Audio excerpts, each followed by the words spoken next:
മാന്യരായിട്ട് തോന്നുന്നവരെയും നമുക്ക് സ്നേഹിതരായിട്ട് തോന്നുന്നവരെയൊക്കെ വിളിച്ച് ആ വിരുന്ന് പര്യവസാനിപ്പിക്കാനാണ് നമ്മളൊക്കെ ശ്രമിക്കുന്നത്. പക്ഷെ കർത്താവ് ഓരോ വിരുന്നു മേശയും രൂപാന്തരത്തിൻ്റെ മേശയാക്കി മാറ്റിയ ഒരാളാണ്. അത് പെസഹായുടെ തിരുവത്താഴ മേശ മാത്രമല്ല, കർത്താവ് സുവിശേഷം അറിയിച്ച് യഹൂദയുടെ തെരുവുകളിൽ കൂടെ അലഞ്ഞ് നടന്നതിന് ശേഷം മടങ്ങി വരുമ്പോഴും, വിശന്നേതെങ്കിലും വീട്ടിൽ ചെല്ലുമ്പോഴും, പരീശനൊരുക്കിയ വിരുന്നിന് മുമ്പാകെ ഇരിക്കുമ്പോഴും, ശീമോനൊരുക്കിയ വിരുന്നിന് മുമ്പാകെ ഇരിക്കുമ്പോഴും ആ വിരുന്നുമേശയെല്ലാം കർത്താവ് രൂപാന്തരപ്പെടുത്തിയിട്ടുണ്ട്. കാരണം എന്താണെന്നറിയാമോ?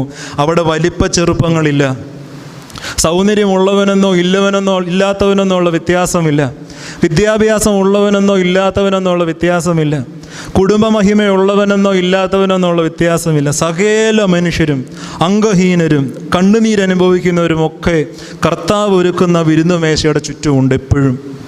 മത്തായിയുടെ സുവിശേഷം 23-ാം അധ്യായം വായിച്ചു നോക്കണം.